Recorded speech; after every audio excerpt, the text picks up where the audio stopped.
The Renaissance gave us art, architecture, and a rebirth of culture that still inspires today. But while Michelangelo was painting ceilings and Shakespeare was writing plays, something a little more dangerous was happening at the dinner table. The royals of the Renaissance weren't just eating to survive, they were eating to show off. And sometimes their meals were so extravagant, so bizarre, and so poorly thought out, they turned dinner into a death wish. So grab your goblet of wine, maybe avoid the peacock pie, and let's explore the dangerous delicacies of Renaissance royalty, right here on History of Food.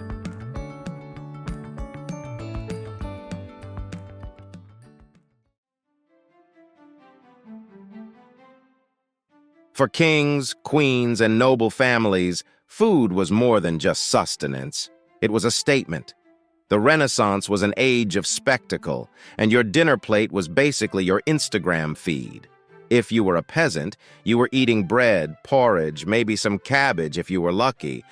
But if you were royalty, you wanted everyone to know that your wealth extended to exotic spices, imported sugar, and meats that peasants could only dream of. The problem? Many of these foods were not exactly safe. Richness didn't equal health. It often equaled indigestion, food poisoning, or worse. Let's start with sugar. Today, we worry about sugar in soda or candy bars, but Renaissance nobles were basically mainlining the stuff. Sugar had only recently become widely available in Europe, and it was the ultimate luxury. So, of course, royals used it in everything: cakes, preserves, even roasted meats. The result? Early cavities, rotting teeth, and a smile that could clear a banquet hall. In fact, blackened, decaying teeth became a weird kind of status symbol because only the wealthy could afford that much sugar. Imagine flexing with a set of molars that looked like burnt toast. That was Renaissance royalty. And then there was outright poison. Food tasters weren't just for show, they were a matter of survival. Political intrigue was everywhere, and what better way to get rid of a rival than slipping a little something extra into their wine? Some dishes were even risky without sabotage. Consider the widespread use of pewter plates, which contained lead. Combine that with acidic foods like vinegar or citrus, and you have a perfect recipe for lead poisoning. Symptoms included headaches, stomach pain, and eventually organ damage. Basically, dinner could be slowly killing you, one fancy course at a time. Royal physicians also prescribed mercury as medicine, especially for treating syphilis, which was spreading through Europe at the time. And if the thought of swallowing mercury isn't bad enough, they sometimes added it to ointments and foods. Spoiler: mercury is extremely toxic. People thought they were being cured, but they were really poisoning themselves with every dose. Talk about a lose-lose situation. One way to impress your guests was with meat. Not just chicken or beef, but exotic birds, swans, and even peacocks. These weren't eaten because they tasted good, they often didn't, but because they looked impressive. Some chefs would roast the bird, then redress it in its feathers so it looked alive on the platter. The danger here wasn't just choking on a feather. Many of these meats were tough, greasy, and difficult to digest. Guests would leave the feast bloated, nauseous, or worse. Eating swan might have been regal, but it wasn't exactly a pleasant dining experience.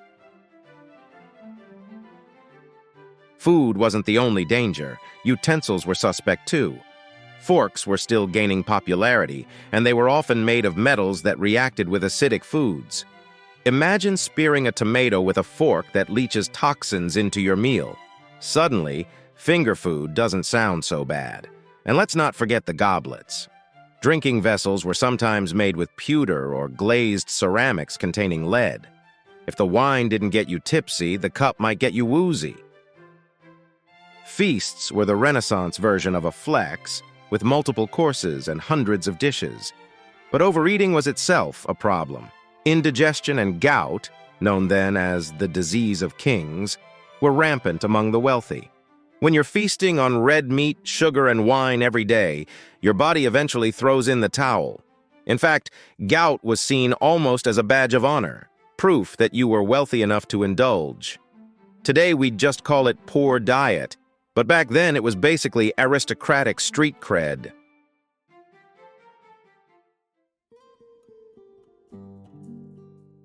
Spices like cinnamon, nutmeg, and cloves were imported from Asia and cost a fortune. Royals used them liberally, often in dishes that didn't need them. A roast chicken could end up tasting like a gingerbread cookie. But the overuse of spices wasn't just weird, it sometimes masked the flavor of spoiled meat. Yes, even in a royal kitchen, preservation wasn't perfect. Salted or smoked meats could still go bad, and covering the taste with exotic spices was a quick fix. So your fancy Renaissance dinner might have included rotten meat disguised under a cloud of nutmeg. Bon appetit! And then there's one of the strangest trends: edible gold. Yes, royals literally ate gold leaf sprinkled over dishes or infused in drinks. Gold was believed to have health benefits and, of course, showed off wealth.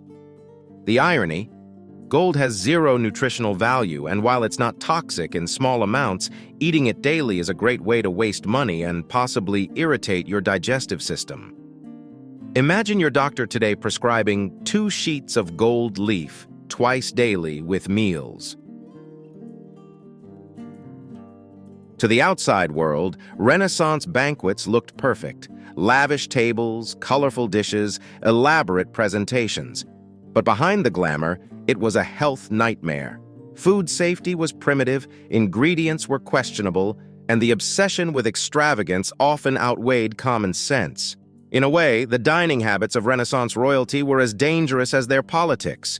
Power struggles might end your reign, but so could your dinner plate. So, were Renaissance royal meals delicious? Sometimes. Impressive? Always. Safe? Absolutely not. Between sugar-induced dental disasters, lead-lined goblets, mercury medicine, and the occasional pink-roasted peacock, the royal table was one of the most dangerous places to eat in history. But for the Renaissance elite, danger was part of the appeal. To eat lavishly was to show that you were untouchable, immune not just to politics, but to poison, mercury, and gout. If you enjoyed this video, please check out our other bingeable channels. Thank you for watching. If you have suggestions for our next video, feel free to share them in the comments below. We'll be sure to give you an acknowledgement for your contribution.